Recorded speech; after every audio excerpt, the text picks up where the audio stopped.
The fifth day is over. You have now 5 more left to work. Half of the period is gone. Whatever is gone is gone. Whatever is left, a wise person always makes best use of whatever time is available. These next 5 days are very valuable for you. Quite a few students, when they come to a course like this, initially they remain little confused.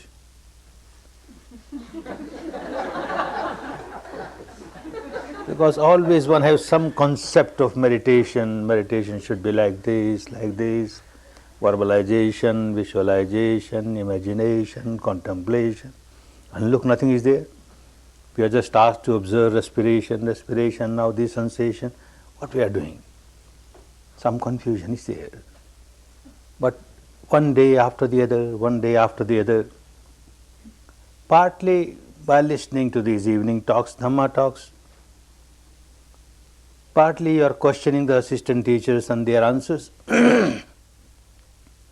but mostly because of your own practice. By practice you start realizing that there is something sensible in it. Not that all the confusion goes away, but at least by the time one reaches the 5th day, one feels like giving a fair trial to the technique, although everything looks quite new.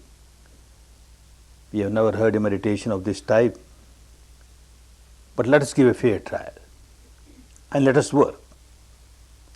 And we have found most of the students after 5 days, they start working very seriously. Work very seriously. As the technique wants you to work, understanding it properly, what you are doing and why you are doing so. This is not a rite or a ritual or a religious ceremony, making round from the top of the head to the tips of the toes. And now from tonight you will work both ways, from the tips of the toes to the top of the head, both ways. Not a rite or a ritual. Not that some Buddha above the clouds is there with the ledger portfolio of each individual student. How many times, how many rounds this person has done? Mr. A, how many rounds? Miss B, how many rounds? Mrs. C, how many rounds?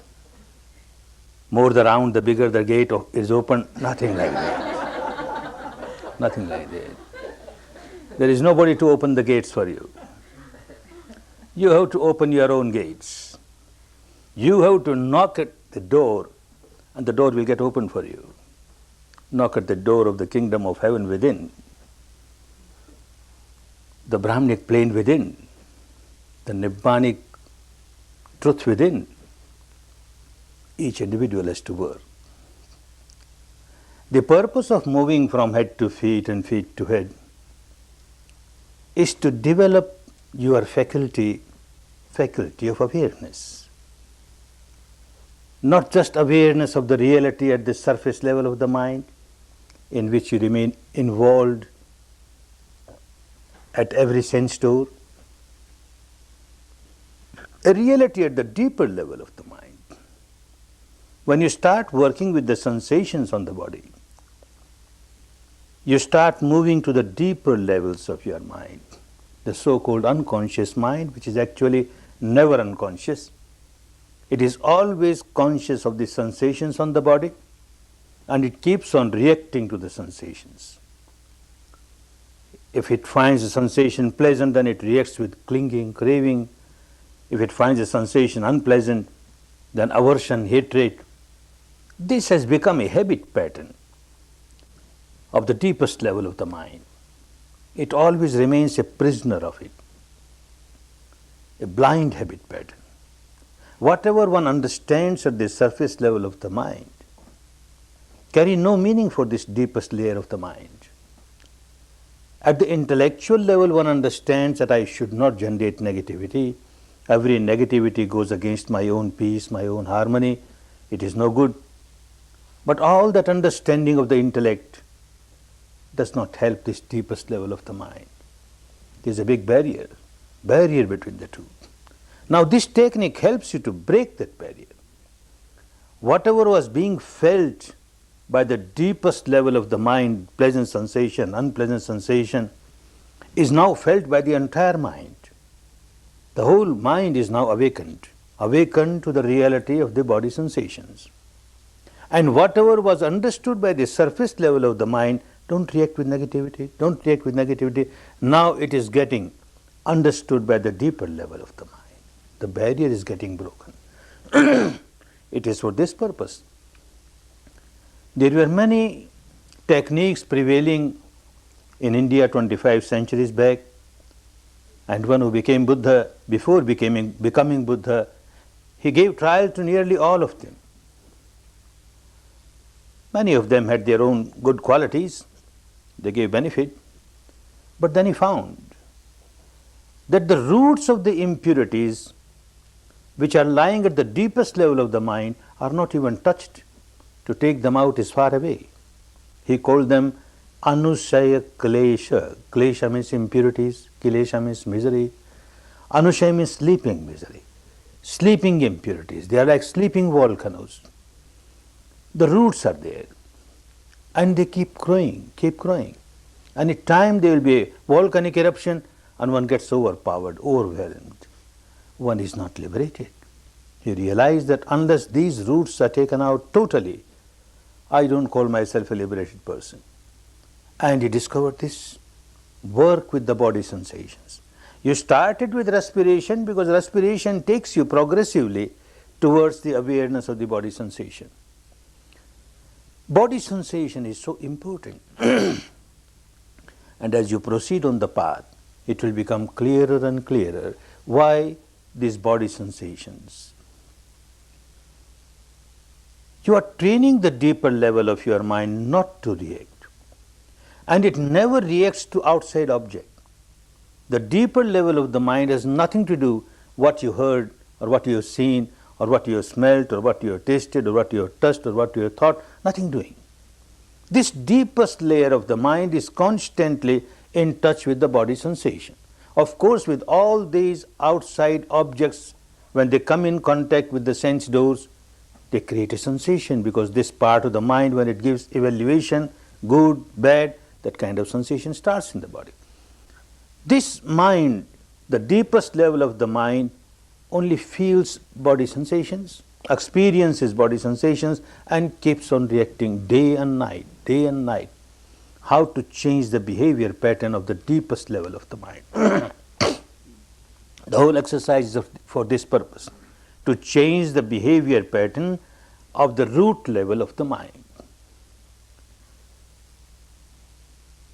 There is misery, of course, it cannot be denied. Misery is there. How to come out of misery? How to get liberated from all the miseries? The life is full of misery. The world is full of misery. Every individual is miserable due to this reason or that reason, this apparent reason, that apparent reason. First important thing is to accept the truth that there is misery and misery is universal. And not merely accept it at the intellectual level, learn how to observe misery as misery. When you learn how to observe misery and misery, this universal truth of misery becomes a noble truth. First noble truth. Noble truth in the sense that anyone who starts observing misery as misery objectively without reacting to it, sooner or later becomes a noble person, becomes a saintly person, becomes a liberated person, becomes an enlightened person. This is the first step. Accept the reality of the misery and start observing it. Observe it, don't react to it. Just observe. Just observe. This is what you started doing. Misery if you are sitting for 1 hour. For half an hour you somehow manage, and after that the real misery starts. Oh, severe pain, severe pain. Somehow you manage another 15 minutes. And then the real torture starts. Big torture. Someone comes to me and says, Goenka-ji, the whole path is so good. The technique is so nice. I like it very much. And your discourse is evening, wonderful. I like so much. But take out this 1 hour sitting. This is not good. Just take it out. Everything else is so wonderful. I enjoy. I would also like to take it out, but it doesn't work. You have to face. You have to face. And after 45 minutes, when it becomes a real torture, every minute is like an hour. 1 hour has gone. 1 minute, 1 hour. 1 minute, 1 hour. It looks now 1 hour is over. And yet what a pity. I can't open my eyes and look at my watch. What a pity. Certainly it is more than 1 hour. These assistant teachers, they have forgotten to give the signal. And then suddenly you hear this chanting, Anicca-vata sankhara. Oh, wonderful. So melodious. This chanting is so enchanting for you. So wonderful. Still 5 minutes more to go. You can't open your hands, you can't open your eyes, you can't open your legs. But these 5 minutes, doesn't matter. You are happy now. I will come out of this bondage. Soon I will come out of this bondage. Oh, the misery of bondage and the happiness of liberation. You experience both. And the whole path is how to come out of the misery, the bondage of misery. Why all this? Many times in life, you might be put in a corner where you have to face misery. You can't do anything. How to face it? Maybe physical, maybe mental. How to face it? You are learning now. And not only that, the equanimity that you are training your mind to remain equanimous.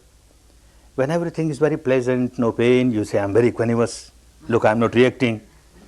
When a real pain starts, and you are equanimous, maybe you are equanimous just for a few moments. The rest of the time you're reacting, you're reacting.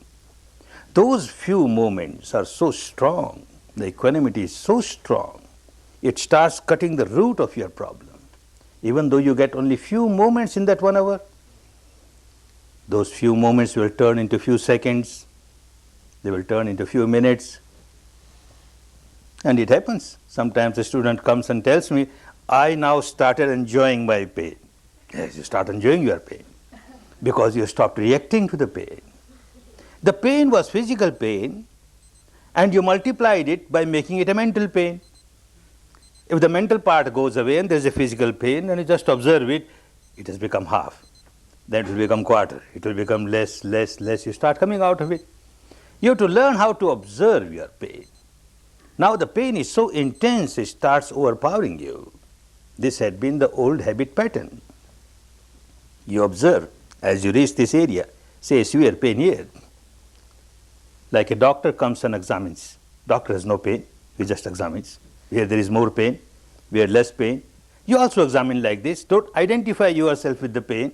Pain is pain. There is a pain. So what? I observe now. Where is the center of the pain? And how far is the influence of the pain? Oh, here it is more influence, more pain, then less pain, less pain, less pain, no more pain. More pain, less pain, less pain, no more. Like you divide the area, dissect the area. Next round, again you observe, you find along with pain there is something else. Maybe pressure. Then you start dividing and dissecting the area pressure-wise. This is the center of the pressure. More pressure here, less pressure here, less pressure here, gone. And like this you divide. And you may reach a stage where you find along with that there is heat.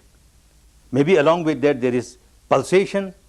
And you will reach the stage where you will find, in spite of the severe pain, there is an undercurrent of vibration which is throughout the body.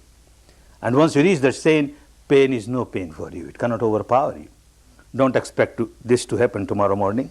You have to take time. You have to take time. But learn how to observe. Most of the time you will be reacting because of your old habit pattern to react. But you will get few moments not to react, not to react. Those moments when you are not reacting, then this misery becomes a noble truth. The first noble truth, we are observing it objectively. As you learn observing the misery objectively, you are going deeper and deeper. At the experiential level, you are going deeper and deeper to the second noble truth. The deep cause of the misery. At the surface level, everyone says, I am miserable because of some external cause. So and so said something which I don't like, I became miserable. So and so did something I don't like, I became miserable. Or something desirable did not happen in the life, I became miserable.